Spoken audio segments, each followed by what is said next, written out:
শুভ দোল পূর্ণিমা।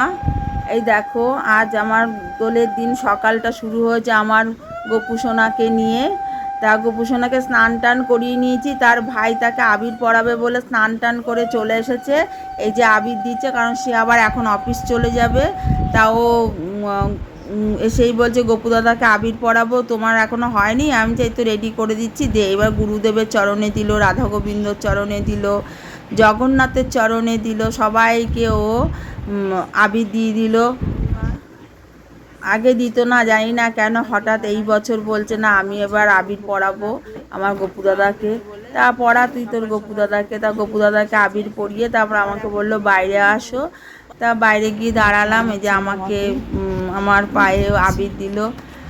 আমি ওকে একটু গালে আবির দিয়ে দিলাম, কারণ ও তো অফিস যাবে। তা অন্যান্যবার দেখতাম রাগ করতো, এইবার বেশ আবির দিয়ে মাখিয়ে দিলাম, কিন্তু রাগ করেনি। তা আবির দিয়ে দিলাম। এবার ও আবার কিছুটা আবির নিয়ে গিয়ে ওর বাবার ফটোতে দিতে গেছে। তা আমি তারপরে গপুর কাছে চলে এলাম, আবার এসে গপুকে মালা টালা পরিয়ে, কারণ আজকে চুল মোটুক কিছু পরাবো না, খালি গায়ে শুধু প্যান্টুল পরে বসে আছে। তা মালা গলায় দিয়ে এই যে আবির দিয়ে দিলাম, এবং ওর ওই আবিরটাই আমি আমার গালে লাগিয়ে নিয়েছিলাম আগেই। তারপর আমি আমার গুরুদেবের চরণে আবির দিলাম, রাধা গোবিন্দ সবাইকেই আবির দিয়ে দিলাম। কি বলবো, গলাটা শুকিয়ে আসছে, কথা বলতে বলতে অনেক স্মৃতি আছে যেগুলো মনে পড়ে যাচ্ছে, খুব তাজা হয়ে যাচ্ছে। আজকের দিনে আমার বাড়িতে অনেক লোক আসতো, আজ আমি আমার গোপুসোনাকে বসিয়েছিলাম। যাই হোক, সেই পুরনো কথা বলতে চাই না আর। তারপরে মেয়ে আসলো, এসে ও স্নান করে এলো, স্নান করে এসে ওর গপু দাদাকে আবির দিয়ে দিচ্ছে। ও তো জানো গপু দাদার ভীষণ ন্যাওটা। কালকে রাতে মালা কিনতে গেছি, আমি বেলি ফুলের মালা কিনেছি, দেখো হবে না, ও আবার আরেকটা মালা কিনলো, ওই ছোটো ছোটো সাদা গাঁদার মালা। না, গপু দাদার জন্য এই মালাটা নেবে। তাহলে নে, তুই নিবি যখন তুই নে, আমার কোনো আপত্তি নেই। ও সবাইকে গুরুদেব রাধা গোবিন্দ সবার চরণে গুছিয়ে আবির দিয়েছে, কারণ ও আবার পুজো করতে খুব ভালো পারে। ও যখন পুজো করতে বসে খুব গুছিয়ে পুজো করে। তারপরে বেরিয়ে আসলো, বেরিয়ে আসার পর ঠাকুরঘর থেকে বেরিয়ে এসেছে আমাকে আবির দেবে বলে। তা আমি ওকে আগে একটু আবির মাখিয়ে দিলাম, চোখ দুটো ছলছল করছে, তাকিয়ে আমি অন্যদিকে তাকিয়ে ওর গালে মুখে আবির দিয়ে দিলাম, কারণ ওর গালে মুখে আবিরটা ওর বাবাই সবার আগে মাখাতো। কি বলবো, তবু আজকে যে ও মাখতে চেয়েছে মাখলো, 2 বছর মাখতে চায়নি। তারপরে আমাকে আবার আমার পায়ে আবির দিয়ে গেল।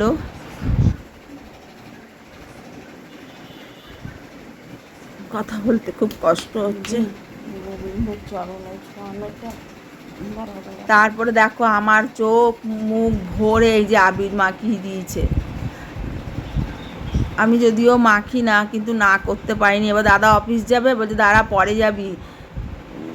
দাদাকেও আবির মাখালো, দাদাও ওর দেখো দেখো দেখো 2 ভাই বোনে আবির মেখে কি করলো। তারপরে আমি এসে চলে এলাম, কি বলবো বলতে পারছি না কথা ঠিক করে।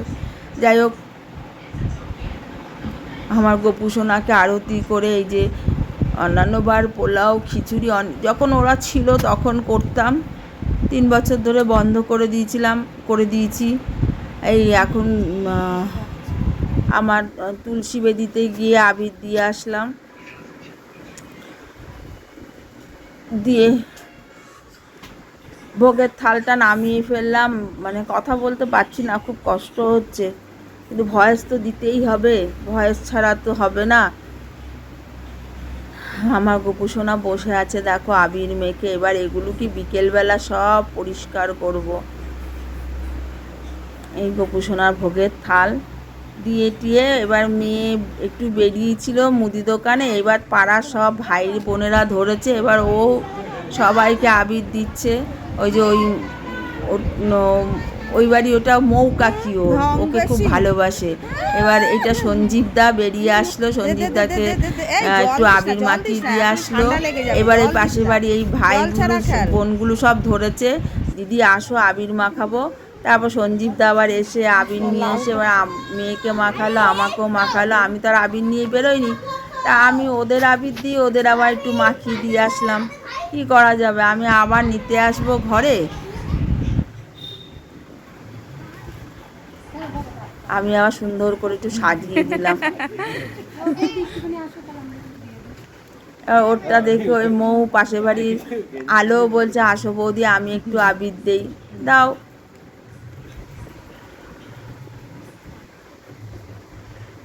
কেমন হয়েছে ভিডিওটা জানি না, কথাগুলো ঠিক করে বলতে পারলাম কি না, পারছি না বলতে, কষ্ট হচ্ছে, তবু কিছুটা কথা বললাম।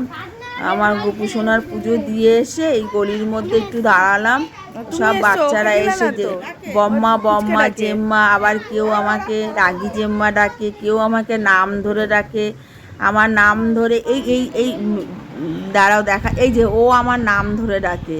হ্যাঁ, তারপর ওই ভাইটাও তো একটু আবির মাখিয়ে দিলাম। ওই ভাইটা আমাকে খুব ভালোবাসে, আমার নাম রমা দিদি রমা দিদি করে ডাকে। আর এই যে এ হচ্ছে দুষ্টু বাবু, ওই দেখো কীরকম আবির টাবির মেখে এবার কীরকম করে দাঁড়াবে, দেখো এই দেখো। তার মানে কি ও জানে এবার জেম্মা একটা ফটো তুলবে, ওই জন্য ও আর্ট নিয়ে দাঁড়ালো। লাস্টে বাধ্য হয়েছি ফটো তুলতে, ওর সাথে একটা ফটো তুললাম। কেমন হলো ভিডিওটা অবশ্যই তোমরা জানিও কিন্তু।